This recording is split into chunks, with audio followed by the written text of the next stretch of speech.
സഹോദരങ്ങൾ ശരിക്കും മനസ്സിലാക്കണം, ദുൽഹജ്ജിലെ ആദ്യത്തെ ഈ ദിവസങ്ങൾ ഇത്രത്തോളം മഹത്വമുള്ള നാളുകളായി മഹാനായ നമ്മുടെ നേതാവ് നബി സല്ലല്ലാഹു അലൈഹി വസല്ലം പഠിപ്പിച്ചു തന്നിട്ടും ഈ ദുൽഹജ്ജ് മാസം പോലും നഹ്സുള്ള ദിവസങ്ങളാണെന്ന് ചില ആളുകൾ പ്രചരിപ്പിക്കുകയാണ്. നഹ്സ് എന്ന് പറഞ്ഞാൽ എന്താണെന്നറിയാമോ സഹോദരാ? ചില ആളുകൾ അതാ ഒരു പ്രശ്നം വരുമ്പോൾ പള്ളിയിലെ മുസ്ലിയാരെയോ മൗലവിയെയോ ഒക്കെ സമീപിച്ചിട്ട് ചോദിക്കുന്നു, ഞാൻ എന്റെ മോളുടെ നിക്കാഹ് വിചാരിക്കുന്നുണ്ട്, അല്ലെങ്കിൽ വീട് താമസമാക്കാൻ ഉദ്ദേശിക്കുന്നുണ്ട്, ഏതാണ് നല്ല ദിനം? അങ്ങനെ ആൾ കലണ്ടർ നോക്കിയിട്ട് പറഞ്ഞു കൊടുക്കും, ഇന്ന ഇന്ന ദിവസങ്ങളൊക്കെ മോശമാണ്, ഇന്ന ഇന്ന ദിവസങ്ങളൊന്നും നല്ല കാര്യങ്ങൾക്ക് പറ്റിയതല്ല, ഈ ദിവസങ്ങളൊക്കെ നഹ്സുകളാണ്. നഹ്സ് എന്ന് പറഞ്ഞാൽ തീരെ ബറക്കത്തില്ലാത്ത ദിവസങ്ങൾ, ദുർദിനങ്ങൾ എന്നൊക്കെ പരിഭാഷപ്പെടുത്തുന്ന തീരെ ബറക്കത്തില്ലാത്ത ദിവസങ്ങൾ എന്ന് പറയപ്പെടാറുള്ള ദിവസങ്ങളാണ് നഹ്സുകൾ. ഈ നഹ്സുകളുടെ കൂട്ടത്തിലതാ ദുർദിനങ്ങളായി എണ്ണപ്പെട്ടത് കോഴിക്കോട് കാരന്തൂര് മർക്കസുകാരുടെ കലണ്ടറിലതാ ദുൽഹജ്ജ് മാസത്തിലെ 3-ാമത്തെ ദിവസം മോശമാണ്, 5 മോശമാണ്, 6 മോശമാണ്, 8 മോശമാണ്, 10 മോശമാണ്, 13 മോശമാണ്, 16 മോശമാണ്, 21 ദുശ്ശകുനമാണ്. നോക്കണം നിങ്ങൾ, എല്ലാ അള്ളാഹുവിന്റെ അടുക്കൽ വലിയ മഹാത്മ്യമുള്ള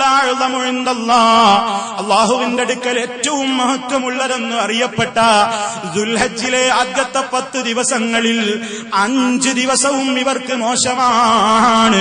ലോക മുസ്ലിമീങ്ങളതാ ഹജ്ജ് കർമ്മങ്ങളിൽ ഏർപ്പെടുന്ന, ലോക മുസ്ലിമീങ്ങളതാ ആഘോഷപൂർവ്വം ലോകത്തിന്റെ വിവിധ ഭാഗങ്ങളിൽ ഈദുൽ അദ്ഹ സന്തോഷപൂർവ്വം ആഘോഷിക്കുന്ന ഏറ്റവും വലിയ ആഘോഷ ദിവസമായ ദുൽഹജ്ജ് 10 പോലും മർക്കസുകാരുടെയും മഅദിൻകാരുടെ ഖലീൽ ബുഖാരിയുടെയും ഒക്കെ കലണ്ടറുകളിൽ ദുർദിനങ്ങളാണ്. ഇത് ഇസ്ലാമാകുമോ? പറയട്ടെ, ചോദിക്കട്ടെ. മുജാഹിദുകൾ സത്യപാതയിൽ നിന്ന് തെറ്റിയവരാണെന്നും അവരുടേത് കേൾക്കാൻ പോകാൻ പാടില്ലെന്നും അവര് സുന്നത്ത് ജമാഅത്തിൽ നിന്ന് പഴച്ചവരാണെന്നും പറഞ്ഞുകൊണ്ടിരിക്കുന്ന സഹോദരാ, ഒന്ന് നെഞ്ചത്ത് കൈവച്ചുകൊണ്ടൊന്ന് ആലോചിക്ക്. മഹാനായ നബി സല്ലല്ലാഹു അലൈഹി വസല്ലം രക്ഷപ്പെട്ട വിഭാഗമായി പറഞ്ഞത് അവിടുന്നും സഹാബത്തും ഇന്ന് നിലകൊള്ളുന്ന വിശ്വാസാദർശങ്ങളിൽ അടിയുറച്ചു നിൽക്കുന്നവര് എന്നല്ലേ? ഈ നഹ്സ് വാദം അവർക്കുണ്ടോ? നബി സല്ലല്ലാഹു അലൈഹി വസല്ലം ഏത് ദിവസങ്ങളെയാണ് നഹ്സായി പഠിപ്പിച്ചു തന്നത്? അവിടുന്ന് ഈ 12 അറബി മാസങ്ങളിൽ ഏതെങ്കിലും ദിവസത്തെ മോശപ്പെട്ട ദിവസമാണെന്ന് പറഞ്ഞിട്ടുണ്ടോ? അള്ളാഹു ചില ദിവസങ്ങളെക്കാൾ മഹത്വപ്പെടുത്തിയത് ശരിയാണ്. അത് ചില വ്യക്തികളെക്കാൾ മഹത്വപ്പെടുത്തിയിട്ടുണ്ട്. ചില സ്ഥലങ്ങളെക്കാൾ മഹത്വപ്പെടുത്തിയിട്ടുണ്ട്.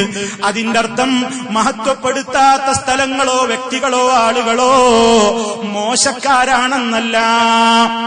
നമ്മൾ മനസ്സിലാക്കണം. അപ്പോ ഈ ദിവസങ്ങൾ മോശമാണ്. കല്യാണത്തിന് പറ്റൂല, വാഹനം ഇറക്കാൻ പറ്റൂല, യാത്ര പോകാൻ പറ്റൂല, വീടിന് കുറ്റിയടിക്കാൻ പറ്റൂല, വീട് താമസമാക്കാൻ പറ്റൂല, മകളുടെയോ മകന്റെയോ നിക്കാഹ് നടത്താൻ പറ്റൂല. ഇങ്ങനെ തൊട്ടതിനൊന്നും പറ്റില്ല. ദുർദിനമാണ്, ബറക്കത്തില്ലാത്ത ദിവസമാണെന്ന് പറഞ്ഞ് ദിവസങ്ങളെ ആക്ഷേപിക്കുന്ന സമ്പ്രദായം എല്ലാ മാസങ്ങളിലെയും അവസാനത്തെ ബുധനാഴ്ചയെ കുറിച്ച് الأخير من كل الشهر نحس وذانحس من شهر الصفر. സഫറിലെ അവസാനത്തെ ഒടുക്കത്തെ ബുധനാഴ്ചയാണ് മഹാനായ നബി സല്ലല്ലാഹു അലൈഹി വസല്ലമിന്റെ വഫാത്തിന് കാരണമായ പനി പിടിച്ചവിടുന്ന് തുടങ്ങിയത് ബുധനാഴ്ചയായതുകൊണ്ട് എല്ലാ ഒടുക്കത്തെ ബുധനും നഹ്സാണെന്ന് പറഞ്ഞുകൊണ്ട് ഈ സമുദായത്തിന്റെ മുമ്പിൽ ഇങ്ങനെ ഒരു നഹ്സ് വാദം നിശ്ചയിച്ചു കൊണ്ടുവരുന്നത് ഇസ്ലാമിലുണ്ടോ? എന്റെ പ്രിയപ്പെട്ട സഹോദരാ സഹോദരി, കക്ഷി വൈരാഗ്യം മാറ്റിവെച്ചുകൊണ്ട്, ഗ്രൂപ്പ് വിരോധം മാറ്റിവെച്ചുകൊണ്ട് പടച്ച റബ്ബിന്റെ ദീനല്ലേ പറയുന്നത്, ഇത് ഞങ്ങളുടെ സ്വർഗത്തിന്റെ കാര്യമല്ലേ പറയുന്നത് എന്ന മനസ്സാക്ഷി അത് ശരിക്കും മനസ്സിൽ നിലനിർത്തിക്കൊണ്ട് ചിന്തിക്ക്. ചോദിച്ചു പഠിക്കുക ആളുകളോട്. നേതാവായ നബി സല്ലല്ലാഹു അലൈഹി വസല്ലം ഏതെങ്കിലും ദിവസത്തിന് ശകുനം കൽപ്പിച്ചിട്ടുണ്ടോ? സ്വഹാബിമാര് കൽപ്പിച്ചിട്ടുണ്ടോ? ഇല്ല ഇല്ല. ഇതാണ് മുജാഹിദ് പ്രസ്ഥാനം ജനങ്ങളോട് പറയുന്നത്. അങ്ങോട്ട് മടങ്ങിക്കോ, ദിവസങ്ങളെ മോശമാക്കാത്ത റസൂലുള്ളാന്റെ ദീനിലേക്ക് മടങ്ങിക്കോ. ദിവസങ്ങളെ ശകുനമാണെന്നും മോശമാണെന്നും നിശ്ചയിച്ചുകൊണ്ട് ദുൽഹജ്ജിലെ ദിവസങ്ങളെപ്പോലും ചീത്ത പറയുന്ന അത്തരത്തിലുള്ള കക്ഷികളുടെ കൂട്ടത്തിൽ നിന്ന് മാറിയിട്ട് യഥാർത്ഥ പാതയിലേക്ക്, സുന്നത്ത് ജമാഅത്ത് എന്ന് പേര് പറഞ്ഞാൽ പോരാ, ആ യഥാർത്ഥമായ പാതയിലേക്ക് തിരിച്ചു വന്നോ. ഇത് ജനങ്ങളെ പഠിപ്പിക്കാനാണ് മുജാഹിദുകൾ എല്ലാ സ്ഥലത്തും പറഞ്ഞുകൊണ്ടിരിക്കുന്നത്. അതുകൊണ്ട് പ്രിയമുള്ളവരെ, ഇങ്ങനെ പടച്ച റബ്ബ് പഠിപ്പിച്ചിട്ടുള്ള കാര്യങ്ങളിൽ നിന്ന് നബി സല്ലല്ലാഹു അലൈഹി വസല്ലം കാണിച്ചു തന്ന ശരിയായ ദീനിന്റെ പാതയിൽ നിന്ന് കുറെ ജനങ്ങൾ ഇങ്ങനെ വ്യതിചലിച്ചു പോകുന്നു. അങ്ങനെ വ്യതിചലിച്ചു പോയാൽ സ്വർഗത്തിലെത്തുമോ പ്രിയമുള്ളവരെ? ഇല്ല. നബി സല്ലല്ലാഹു അലൈഹി വസല്ലം ഈ സമൂഹത്തോടെന്താ പറഞ്ഞത്? അവിടുന്ന് എല്ലാ കാര്യങ്ങളും പഠിപ്പിച്ചു തന്നുകൊണ്ടാണ് പോയിട്ടുള്ളത്. സ്വർഗത്തിലേക്ക് കടക്കാൻ ആവശ്യമായതെന്തും അവിടുന്ന് പഠിപ്പിച്ചു തന്നു. നരകത്തിൽ പോകാൻ ചാൻസ് ഉള്ളതൊക്കെ അവിടെ നിന്ന് വിരോധിച്ചു തന്നു.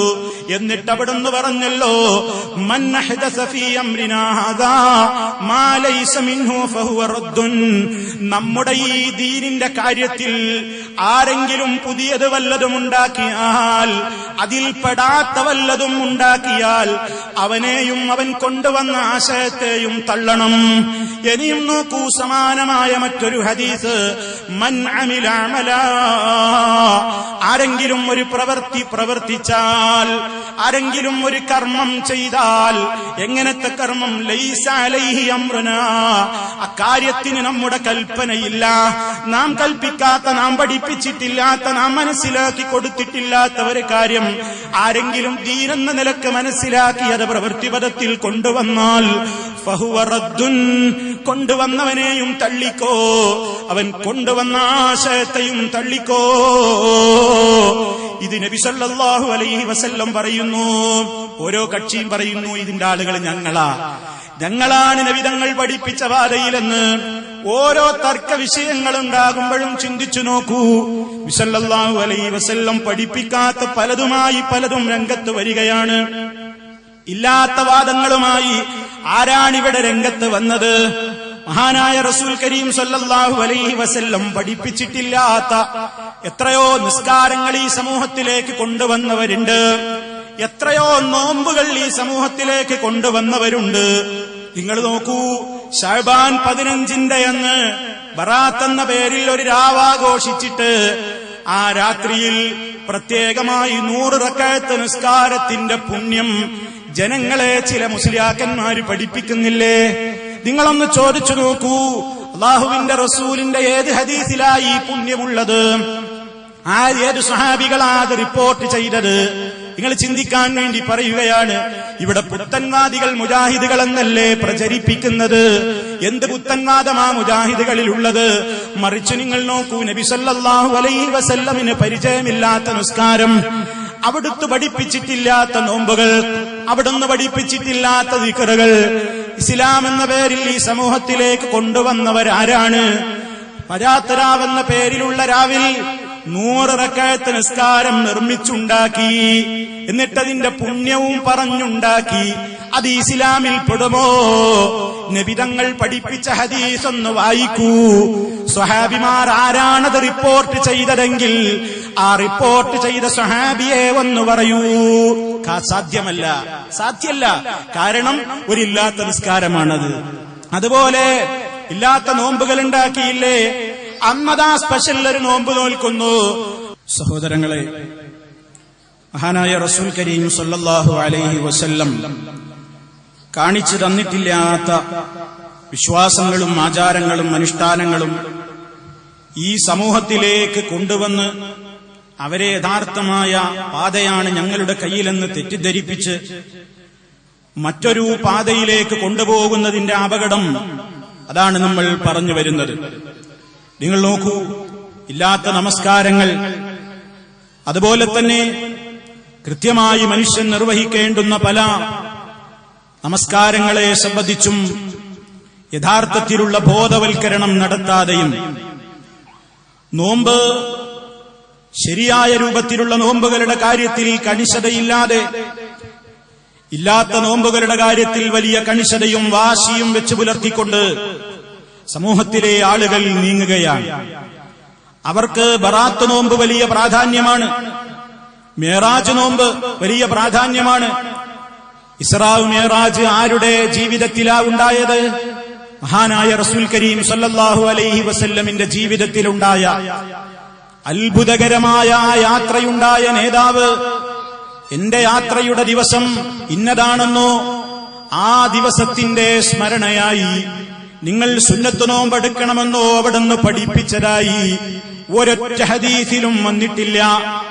അവിടുന്ന് പഠിപ്പിച്ച സുന്നത്ത് നോമ്പുകളുടെ കൂട്ടത്തിലൊന്നും അത് നമുക്ക് കാണാനാവില്ല. അപ്പോൾ ഇല്ലാത്ത നോമ്പുകളും ഇല്ലാത്ത നമസ്കാരങ്ങളും, അതേ അവസരത്തിൽ ഉള്ള സൽക്കർമ്മങ്ങളോട് താല്പര്യമുണ്ടോ? ഉള്ള സൽക്കർമ്മങ്ങളിൽ വാശിയുണ്ടോ? തിങ്കളും വ്യാഴവുമൊക്കെ നോമ്പെടുക്കാമല്ലോ, പ്രത്യേകം പുണ്യമുള്ളതല്ലേ?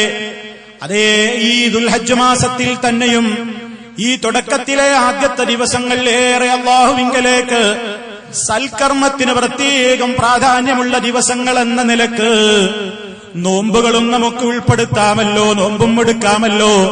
അതിൽ തന്നെ വരുന്ന തിങ്കളും വ്യാഴവുമൊക്കെ എത്രത്തോളം പ്രാധാന്യമാണ്, അറഫാ ദിനത്തിലെ നോമ്പ് എത്രത്തോളം പ്രാധാന്യമാണ്.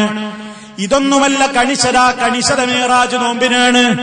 കണിശത ഇതുപോലെ തന്നെ വേറെ ചില നോമ്പുകൾക്കാണ്. ഇങ്ങനെ ഇല്ലാത്ത നോമ്പുകളും ഇല്ലാത്ത നമസ്കാരങ്ങളും ഈ സമുദായത്തിന്റെ മുമ്പിലേക്ക് കൊണ്ടുവന്നു. അങ്ങനെ മറ്റൊരു ലൈനിലേക്ക് ഈ സമുദായത്തെ കൊണ്ടുപോവുകയാണ്. ഉള്ള കാര്യങ്ങളിൽ ശ്രദ്ധയില്ല. അവിടുന്ന് പഠിപ്പിച്ചു തരുന്ന കാര്യങ്ങളെ സംബന്ധിച്ച് യഥാർത്ഥത്തിൽ എങ്ങനെയാണോ മനസ്സിലാക്കേണ്ടത് അങ്ങനെ മനസ്സിലാക്കുന്ന അവസ്ഥയിൽ നിന്ന് മാറിയിട്ട് വഴിതിരിഞ്ഞു പോവുകയാണ് പലരും. അല്ലാഹു റബ്ബുൽ ആലമീൻ പഠിപ്പിച്ചു തന്നിട്ടില്ലാത്ത ആചാരങ്ങളോട്, അല്ലാഹു വിരോധിച്ചിട്ടുള്ള ആചാരങ്ങളോട് വലിയ കണിശത. നിങ്ങൾ നോക്കൂ, ഈ ദുൽഹജ്ജ് മാസത്തിൽ നമുക്ക് ചെയ്യാനുള്ള ഏറ്റവും കണിശതയോടെ വളരെ മഹത്വമേറിയ ഒരു അറവല്ലേ ഉദൂഹിയത്ത് അറവ്. നബി സല്ലല്ലാഹു അലൈഹി വസല്ലം മുസ്ലിമീങ്ങളോട് ചെയ്യാൻ പറഞ്ഞ ഒരു ആചാരമല്ലേ അത്?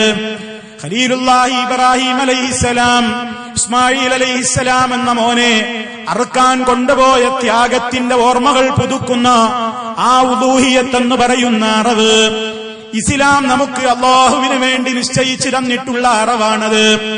അതുപോലെ അല്ലാഹ് നിശ്ചയിച്ച വേറെയും അറവുകളില്ലേ? ഒരു കുഞ്ഞ് ജനിച്ചു കഴിഞ്ഞാൽ, ആൺകുട്ടിയായാലും പെൺകുഞ്ഞായാലും ഒരു കുഞ്ഞ് ജനിച്ചാൽ അഖീഖത്ത് അറുക്കുക എന്ന നിലക്ക് അല്ലാഹുവിന്റെ പൊരുത്തം ഉദ്ദേശിച്ചുകൊണ്ട് ഒരറവ് അല്ലാഹ് നിശ്ചയിച്ചു തന്നിട്ടുണ്ടല്ലോ. അതുപോലെ തന്നെ ഹാജിമാരതാ ഹജ്ജിന്റെ അനുഷ്ഠാന കർമ്മങ്ങൾ എന്ന ഭാഗം എന്ന നിലക്ക് അവരും അറവുകൾ നടത്തുന്നുവല്ലോ. ഇങ്ങനെ ഇസ്ലാമതാ അല്ലാഹുവിന് വേണ്ടി മാത്രമുള്ള അറവുകൾ അവൻ പഠിപ്പിച്ചു തന്നിട്ടുണ്ട്. നിസ്കാരം ആർക്ക് വേണ്ടിയാ നിർവഹിക്കാറുള്ളത്? അല്ലാഹ്ക്ക് വേണ്ടി മാത്രമല്ലേ? അതേപോലെ നബി തങ്ങളോട് അല്ലാഹ് കൽപ്പിച്ചതാണ്, ഫസല്ലി ലിറബ്ബിക വൻഹർ, നിന്റെ റബ്ബിന് വേണ്ടി നീ നിസ്കരിക്കൂ നബിയേ. റബ്ബിന് വേണ്ടി തന്നെ അറവ് നടത്തുകയും ചെയ്യൂ.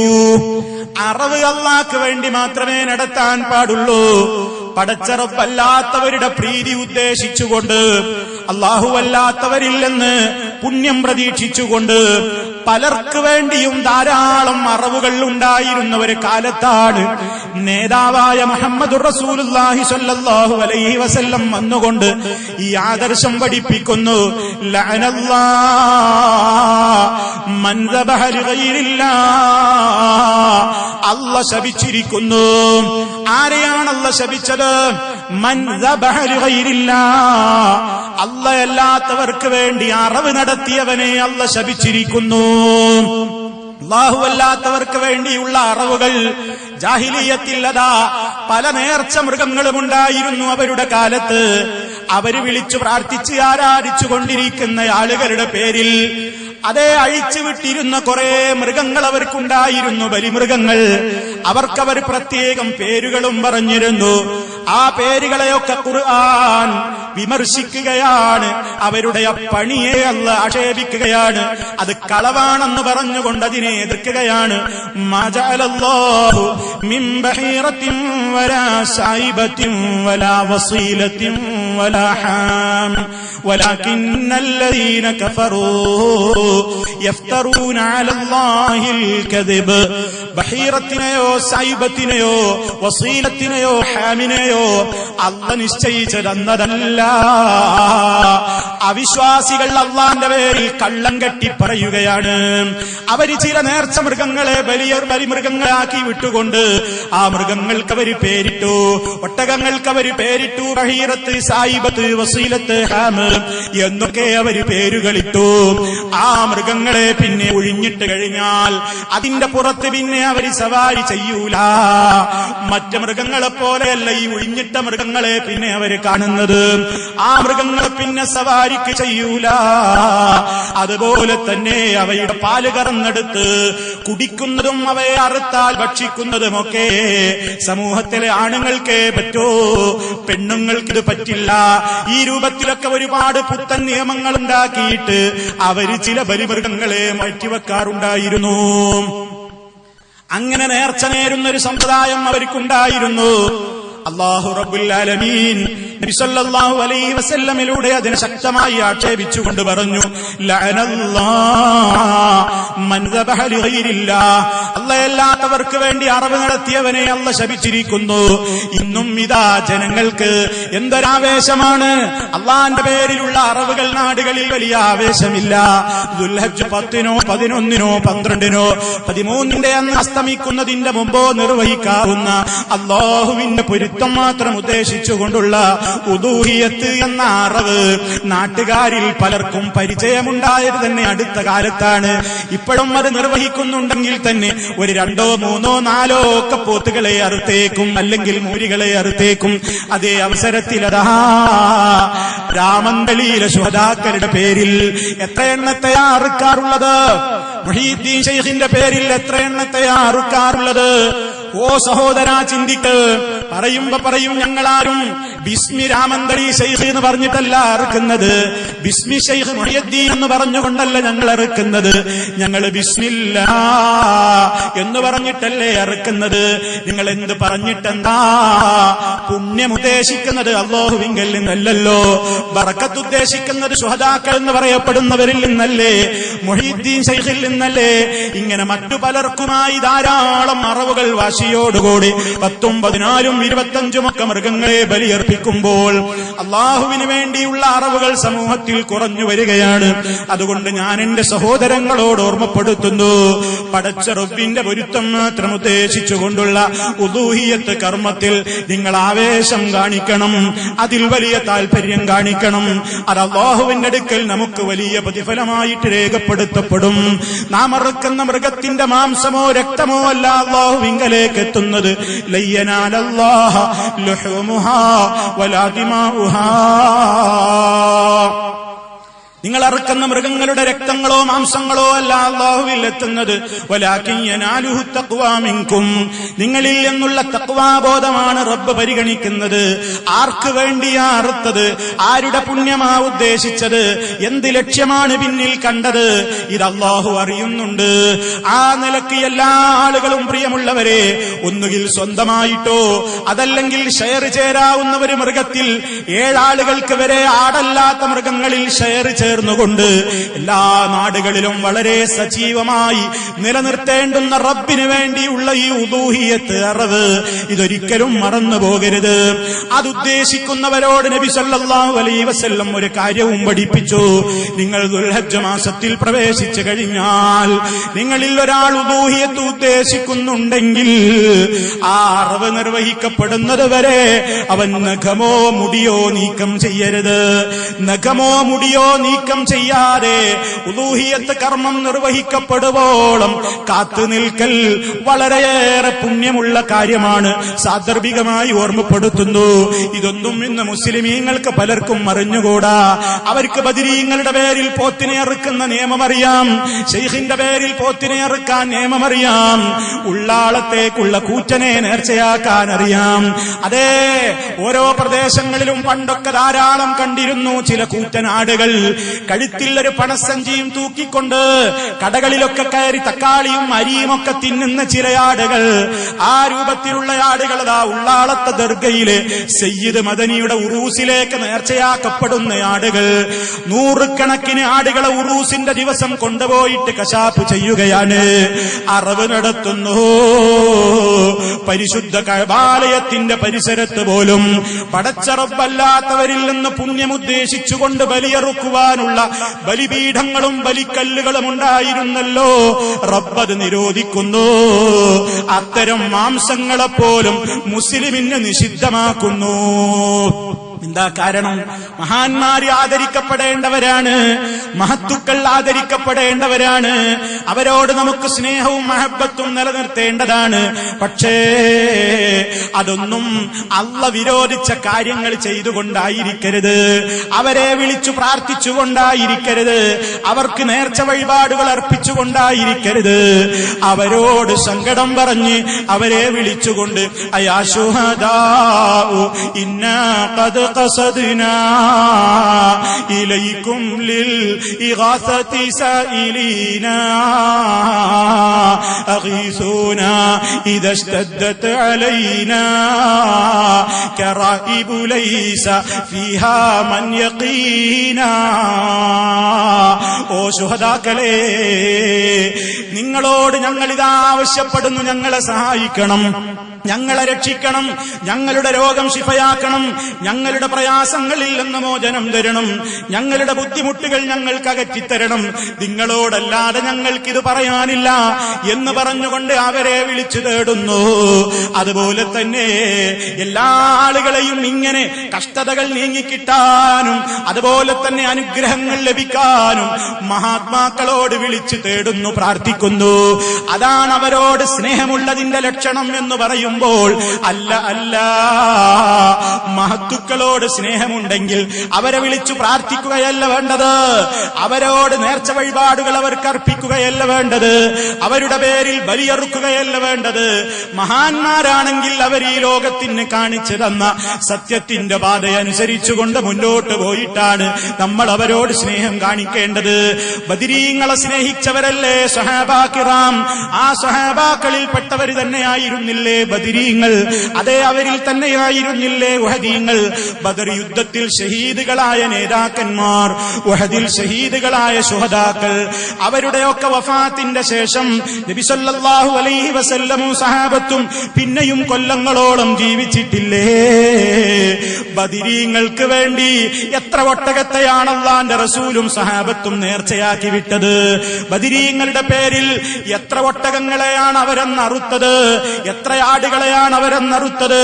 സ്വഹാബാക്കൾ അങ്ങനെ ബദരീങ്ങളുടെയോ ഉഹദീങ്ങളുടെയോ മുൻകഴിഞ്ഞ പ്രവാചകന്മാരുടെയോ പേരിൽ, അതുപോലെ തന്നെയുള്ള മഹാന്മാരുടെ പേരിൽ അറവുകൾ നടത്തിയിട്ടുണ്ടോ? അവരിൽ നിന്ന് പുണ്യം പ്രതീക്ഷിച്ചുകൊണ്ട് അവരുടെ ആരുടെയെങ്കിലും പേരിൽ ഇങ്ങനെ കോഴിയെ നേർച്ചയാക്കുകയോ ആട്ടിനെ നേർച്ചയാക്കുകയോ കുട്ടനെ നേർച്ചയാക്കുകയോ ചെയ്തിട്ടുണ്ടോ? ഇത് പറയുമ്പോൾ ചില ആളുകൾ പറയും, ഓ മുജാഹിദേ, നിങ്ങൾ ഉലൂഹിയത്ത് അറുക്കുന്നില്ലേ? ഉലൂഹിയത്ത് അറുക്കുന്നത് ഇബ്രാഹിം നബിയുടെ ആണ്ടല്ലേ, ഇബ്രാഹിം നബിക്ക് വേണ്ടിയല്ലേ അറുക്കുന്നത് എന്ന് പറഞ്ഞ് പാവങ്ങളെ പറ്റിക്കുന്ന മുസ്ലിയാക്കന്മാരുണ്ട്. വളരെ സാന്ദർഭികമായി ഞാൻ ഓർമ്മപ്പെടുത്തുന്നു പ്രിയമുള്ളവരെ, ഇത് നിങ്ങളെ പറ്റിക്കാൻ പറയുന്നതാണ്. ബലിപെരുന്നാളെന്ന് പറയുന്നതോ ഹജ്ജെന്ന് പറയുന്നതോ ഇബ്രാഹിം നബിയുടെ ആണ്ടല്ല, ഇബ്രാഹിം നബിയുടെ ഉറൂസുമല്ല, അന്നത്തെ അറവ് ഇബ്രാഹിം നബിയുടെ പേരിലുള്ള അറവുമല്ല. ഇവര് മനസ്സിലാക്കിയത് എന്താണെന്നറിയോ? ഇബ്രാഹിം നബിക്ക് വേണ്ടിയുള്ള അറവാണ് നടത്തുന്നത്. ഏതുപോലെ മുഹ്യിദ്ദീൻ ശൈഖിന് വേണ്ടിയിട്ട് അറക്കുക, ഉള്ളാളത്തങ്ങൾക്ക് വേണ്ടി അറുക്കുക, ഇബ്രാഹിം നബി അലൈഹി ഇസ്ലാമിന് വേണ്ടി അറുക്കുക എന്ന് പറയും പോലെ എല്ലാ അറബും ഒരുപോലെയാണ്. എന്നാൽ നിങ്ങളൊന്ന് മനസ്സിലാക്കിക്കോ, നിങ്ങൾ ഉലൂഹിയത്ത് അറുക്കുന്നത് അതേ ഇത് പ്രചരിപ്പിക്കുന്ന മുസ്ലിയാക്കളാണ് നിങ്ങൾ എന്ന എന്റെ അഭിസംബോധന കൊണ്ട് ഉദ്ദേശം. അതല്ലാതെ ഈ നാട്ടിലെ ആളുകളല്ല, അവരിത് അറിയുന്നവരുമല്ല. ഈ ജനങ്ങളെ പിഴപ്പിച്ച് അവരുടെ വിശ്വാസത്തെയും അവരുടെ ആചാരങ്ങളെയും മലീമസമാക്കി സത്യപാതയിൽ നിന്ന് വ്യതിചലിപ്പിക്കുന്ന ചില ആളുകളുണ്ട്, മുസ്ലിയാക്കളുണ്ട്. അവരോടാ ചോദിക്കുന്നത്, മഹാനായ ഇബ്രാഹിം അലൈഹിസ്സലാമിന്റെ പേരിലാണോ നിങ്ങളന്ന് അറവ് നടത്തുന്നത്? അദ്ദേഹത്തിൽ നിന്ന് പുണ്യം പ്രതീക്ഷിച്ചുകൊണ്ടാണോ? അദ്ദേഹം നിങ്ങളുടെ അറവ് കാണുന്നു, അറുക്കുന്ന നിങ്ങളുടെ നിയ്യത്ത് അദ്ദേഹം അറിയുന്നു, നിങ്ങളുടെ ആഗ്രഹങ്ങൾ അദ്ദേഹം മനസ്സിലാക്കുന്നു. അങ്ങനെ നിങ്ങൾക്ക് ഇബ്രാഹിം നബിയുടെ സഹായം കിട്ടും, പൊരുത്തം കിട്ടും, പ്രീതി കിട്ടും, പുണ്യം കിട്ടും, ബറക്കത്ത് കിട്ടും എന്നുദ്ദേശിച്ചുകൊണ്ടാണോ നിങ്ങൾ ദുൽഹജ്ജ് 10-നോ 11-നോ ഒക്കെ അറവ് നടത്തുന്നതെങ്കിൽ ആ അറവ് ഇസ്ലാമികമല്ല. മറിച്ച് മുസ്ലിമീങ്ങളൊക്കെ അറക്കുന്നത് എന്തിനാ? മുസ്ലിമീങ്ങളെന്ന് അറുക്കുമ്പോ ഇബ്രാഹിം നബി അലൈഹി ഇസ്ലാമിനെ ഓർമ്മ വരുന്നത് തെറ്റല്ല. ഇസ്മായിൽ അലൈഹി ഇസ്ലാമിനെ ഓർമ്മ വരാതിരിക്കുമോ? ബലിപെരുന്നാളിന്റെ അന്നും മക്കത്ത് പോയാലും അല്ലെങ്കിലുമൊക്കെ ഇബ്രാഹിം നബിയെ ഓർമ്മ വരും, ഇസ്മായിൽ അലൈഹി ഇസ്ലാമിനെ ഓർമ്മ വരും, ഹാജറ ബീവിയെ ഓർമ്മ വരില്ലേ? അറുക്കുന്ന നേരത്ത് ഒരാളെ ഓർമ്മ വന്നാൽ അത് ശിർക്കാണെന്ന് ആരും പറഞ്ഞിട്ടില്ല. മഹാന്മാരെ ഓർക്കുന്നത് ശിർക്കാണെന്നാരും പറഞ്ഞിട്ടില്ല. ആ രൂപത്തിൽ നിങ്ങൾ സത്യവും അസത്യവും കൂട്ടിക്കലർത്തരുതേ എന്ന് വിനയപൂർവ്വം ഓർമ്മപ്പെടുത്തുകയാണ്. നമ്മൾ മനസ്സിലാക്കണം, മഹാന്മാരെ ഓർക്കുന്നതല്ല തെറ്റ്, മഹാന്മാരെ ഓർക്കണം. അങ്ങനെ ഓർത്താലല്ലേ അവരുടെ നല്ല വഴിയെക്കുറിച്ച് നമുക്ക് പഠിക്കാൻ പറ്റൂ, ആ വഴിയിലൂടെ മുന്നോട്ട് നീങ്ങാൻ പറ്റൂ. പക്ഷേ നിങ്ങൾ ഓർക്കുകയല്ല ചെയ്യാറുള്ളത്. അതേ മഹാന്മാരായ ആളുകള് അള്ള കാണും പോലെ നമ്മെ കാണുന്നുണ്ട് എന്നല്ലേ വിശ്വസിക്കുന്നത്. അള്ള കേൾക്കും പോലെ അവരും കേൾക്കുന്നുണ്ട്. അള്ളാഹുവിന് അറിവുള്ളതുപോലെ അവർക്കും അറിവുണ്ട്.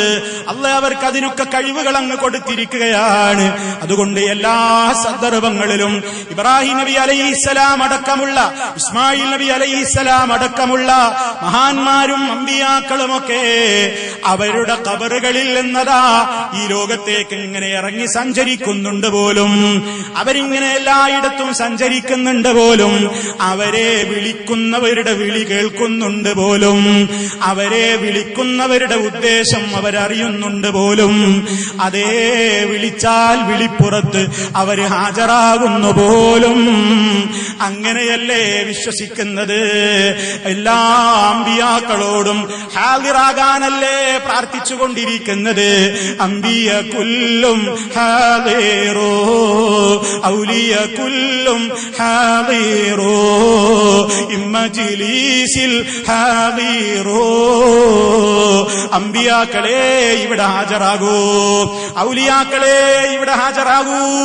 എല്ലാവരെയും വിളിച്ചു വരുത്തിയിട്ട് ഹാജരാകുന്നു എന്നല്ലേ വിശ്വസിക്കുന്നത്. അവര് നമ്മെ കാണുന്നു, കേൾക്കുന്നു, അറിയുന്നു എന്നല്ലേ വിശ്വസിക്കുന്നത്. എല്ലാ സന്ദർഭത്തിലും ഹബീബായ നബി സല്ലല്ലാഹു അലൈഹി വസല്ലം അടക്കമുള്ള അമ്പിയാക്കളും മഹാത്മാക്കളുമൊക്കെ നമ്മുടെ സമീപത്ത് തന്നെയുണ്ട് എന്നും, നമ്മുടെ എല്ലാം അവർ കാണുന്നു, കേൾക്കുന്നു, അറിയുന്നു എന്നും, അവർ നമ്മുടെ കൂടെ തന്നെയുണ്ട് എന്നും, എപ്പോൾ വിളിച്ചാലും അവർ ഉത്തരം ചെയ്യുമെന്നുമൊക്കെയല്ലേ ഈ സമുദായത്തിന്റെ മുമ്പിൽ പറഞ്ഞുകൊണ്ടിരിക്കുന്നത്. ഇത് ഇസ്ലാമാണോ? നബി സല്ലല്ലാഹു അലൈഹി വസല്ലം ഇത് പഠിപ്പിച്ചു തന്നതാണോ? സ്വഹാബിമാരിത് നമുക്ക് മാതൃക കാണിച്ചു പഠിപ്പിച്ചു തന്നതാണോ? ഒരിക്കലുമല്ല. അതുകൊണ്ട് ഇബ്രാഹിം അലൈഹിസ്സലാമിൽ നിന്ന് പൊരുത്തം ഉദ്ദേശിച്ചുകൊണ്ടും പുണ്യമുദ്ദേശിച്ചുകൊണ്ടും, അതേ ഞങ്ങളുടെ ഉദ്ദേശങ്ങൾ ഇബ്രാഹിം നബി കാണുന്നു, കേൾക്കുന്നു, അറിയുന്നു എന്ന നിലക്കാണോ നിങ്ങളെന്ന് ഉലൂഹിയത്ത് അറുക്കുന്നതെങ്കിൽ ആ അറവ് ശരിയല്ല. അത് ഇസ്ലാമിന്റെ അറവല്ല. മറിച്ച് മുസ്ലിമീങ്ങളെന്ന് അറുക്കുന്നത് അല്ലാഹുവിന്റെ റസൂൽ സല്ലല്ലാഹു അലൈഹി വസല്ലം നിശ്ചയിച്ചു കൊടുത്ത ആ ഉലൂഹിയത്ത് എന്ന കർമ്മം, അള്ളാന്റെ അടുക്കൽ തനിക്ക് പാപമോചനം കിട്ടണം, സ്വർഗം കിട്ടണം. പടച്ച റബ്ബ് എന്റെ ഉദ്ദേശം അറിയുന്നവനാണ്, എന്നെ കാണുന്നവനാണ്, കേൾക്കുന്നവനാണ്. ഞാനിതെന്തിനു വേണ്ടി അറിവ് നിർവഹിക്കുന്നു അത് അല്ലാഹ് അറിയുന്നുണ്ട്, കാണുന്നുണ്ട്, മനസ്സിലാക്കുന്നുണ്ട്. അവന്റെ മാത്രം പ്രീതി, അവന്റെ മാത്രം പൊരുത്തം, അവനിൽ നിന്നുള്ള മാത്രം പുണ്യം, അവനിൽ നിന്നുള്ള സ്വർഗം പ്രതീക്ഷിച്ചുകൊണ്ടാണ് അറവ് നടത്തുന്നത്. അപ്പോൾ ഉദൂഹിയത്ത് അറവും ബദരീങ്ങളുടെ പേരിലുള്ള അറവും ഉദൂഹിയത്ത് അറവും ഉള്ളാളത്തെ ആട്ടിനെ അറവും തമ്മിൽ താരതമ്യപ്പെടുത്തുന്നത് വിഡ്ഢിത്തമാണ്. സത്യവും അസത്യവും കൂട്ടിക്കലർത്തലാണ്. ഒരു ന്യായവും ആ പറയുന്നവർക്കില്ല. നിങ്ങൾ അറക്കുമ്പോൾ ഉള്ളാളത്തെ സയ്യിദ് മദനിക്ക് വേണ്ടി അറക്കുമ്പോ എന്താ ഉദ്ദേശം? സയ്യിദ് മദനി ആരാണ് ഈ ആട്ടിനെ നേർച്ചയാക്കിയതെന്ന് മൂപ്പർക്കറിയാം. എന്തിനു വേണ്ടിയാ അറുക്കുന്നതെന്നറിയാം. എന്തുദ്ദേശം നിറവേറാനാണെന്ന് അദ്ദേഹത്തിന് അറിയാം. അദ്ദേഹം എവിടെ നിന്ന് വിളിച്ചാലും കേൾക്കും, ഞങ്ങളെ കാണും.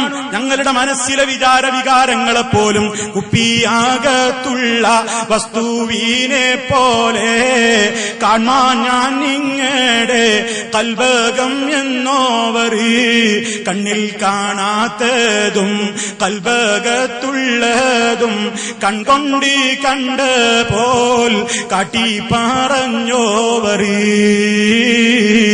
സർവമഹാന്മാരെ കുറിച്ചും നിങ്ങളതല്ലേ വിശ്വസിക്കുന്നത്? അവരവരുടെ ഖബറുകളിൽ കിടന്ന് എല്ലാവരെയും ഇങ്ങനെ കാണുകയാണ്. രാമന്തളിയിലുള്ള ആളുകൾ കിടന്ന് കാണുകയാണ്. കോട്ടപ്പള്ളിയിൽ ഏതോ ഒരാളുണ്ടത്രേ, ആരാണെന്ന് പോലും അറിയില്ല, എവിടെ നിന്ന് വന്നു എന്നറിയില്ല. അപ്പുറത്തും ഒരു മുഖാമുണ്ട് പോലും, ആരാണെന്നറിയില്ല, എന്തിനാണെന്നറിയില്ല. വെളിച്ചെണ്ണയും ശർക്കരയും മധുരച്ചോറുമൊക്കെയാണത്രേ ഏറ്റവും ഇഷ്ടമായ നേർച്ച വിഭവം. എന്നിട്ടോ ആ നേർച്ച സാധനങ്ങൾ കൊടുക്കാനും ഇവര് തന്നെ നിയമമുണ്ടാക്കി. ആദ്യം അത് കൊടുക്കേണ്ടത് പക്ഷികൾക്കാണ്, പിന്നെ കൊടുക്കേണ്ടത് അമുസ്ലിമീങ്ങൾക്കാണ്, പിന്നെ കൊടുക്കേണ്ടത് മുസ്ലിമീങ്ങൾക്കാണ്. എന്താണാവോ ഈ നിയമത്തിന്റെ ഒക്കെ അടിസ്ഥാനം? അതേ, എല്ലാം ഇല്ലാത്തത്, ഇല്ലാത്ത നിയമങ്ങൾക്ക് പിന്നെയും പിന്നെയും ഇല്ലാത്ത ഷർത്തുകൾ.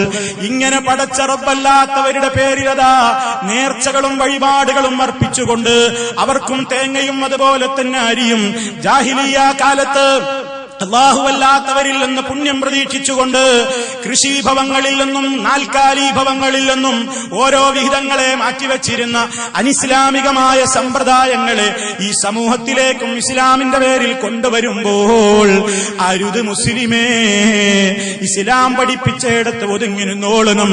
നബി സല്ലല്ലാഹു അലൈഹി വസല്ലമോ സഹാബിമാരോ ഒരു അമ്പിയാക്കളുടെയും ശുഹദാക്കളുടെയും മഖ്ബറയിലേക്ക് അതല്ലെങ്കിൽ അവരുടെ പേരിൽ ഒരു കാരക്ക പോലും നേർച്ചയാക്കിയിട്ടില്ല, ഒരു ഈത്തപ്പന പോലും അതിനു വേണ്ടി വഖഫ് ചെയ്തിട്ടില്ല, ഒരു സ്ഥലങ്ങളിലേക്കും അവരാ ലക്ഷ്യത്തിന് വേണ്ടി പോയിട്ടുമില്ല. ഈ രൂപത്തിൽ ഇസ്ലാമിനെ കുറിച്ച് പഠിപ്പിക്കാനും പറയാനും സമൂഹം തയ്യാറാകേണ്ടതുണ്ട്. ഹജ്ജിനെ കുറിച്ച് പോലും പ്രിയമുള്ളവരെ വളരെ മോശപ്പെട്ട വിവരണങ്ങളാണ് ഇന്ന് നടന്നുകൊണ്ടിരിക്കുന്നത്. പരിശുദ്ധമായ ഹജ്ജ് ഇപ്പോൾ മക്കയിൽ ആളുകൾ